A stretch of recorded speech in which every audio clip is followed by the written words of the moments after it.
Vaccine की जो हमारी गाइडलाइंस हैं उसमें हमने अच्छी तरह से एक्सप्लेन किया है और वैक्सीन जो प्रदान करते हैं स्वास्थ्य कर्मी उनको भी ठीक तरह से इसकी जानकारी और ट्रेनिंग दी गई है।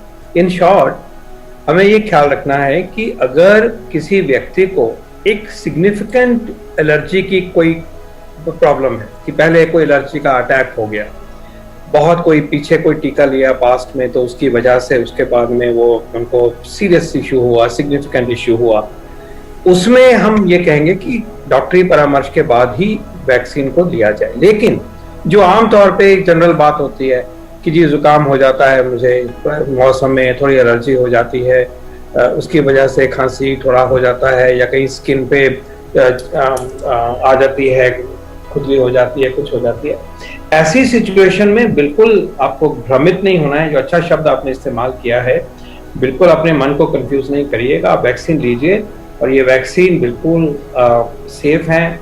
इतने आपको करोड़ों में दिए जा चुके हैं, तो हमें फेथ होना चाहिए। ऐसा कोई सीरियस इंसिडेंट्स इस नंबर का नहीं है, इस स्केल का नहीं है कि किसी को इसको वरी होना चाहिए।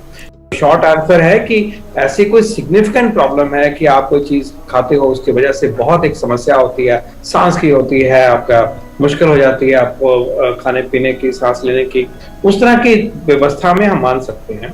लेकिन जो आम खांसी जुकाम मामूली किसी सीजन में कुछ हो गया है, स्किन पे कुछ आ जाती है एलर्जी की वजह से, उसको वो कोई रुकावट नहीं है। ये एक सहमत होने की कोई इस सिचुएशन में आपको कोई जरूरत नहीं।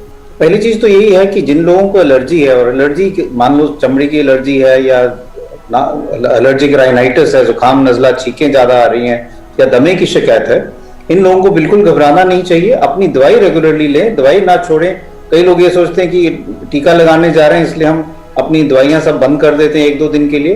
पूरी एलर्जी की दवाई लें और उसके साथ अपना टीका लगाएं। ये भी समझना बहुत जरूरी है कि जो एलर्जी किसी को हो सकती है टीके के कारण, जिसको हम एनाफाइलैक्सिस कहते हैं, उसका हर एक वैक्सीनेशन साइट पे पूरा अरेंजमेंट किया गया है, प्रदान किया। मतलब अगर आपको वहां पे कोई एलर्जी हो तो उसका हम पूरा मैनेजमेंट कर सकते हैं। अगर हम अभी तक डेटा देखें तो इतने करोड़ों लोगों को वैक्सीन लग गई है, 20 करोड़ से ज्यादा लोगों को वैक्सीन लग गई है, लेकिन अभी तक ऐसा कोई ज्यादा एलर्जी बिल्कुल आई नहीं है। इसलिए मैं तो यही कहूंगा कि अगर आपको एलर्जी है, चाहे वो सीवियर भी हो, आप अपनी एलर्जी की दवाई रेगुलरली लें और आप जाके अपना टीका जरूर लगाएं।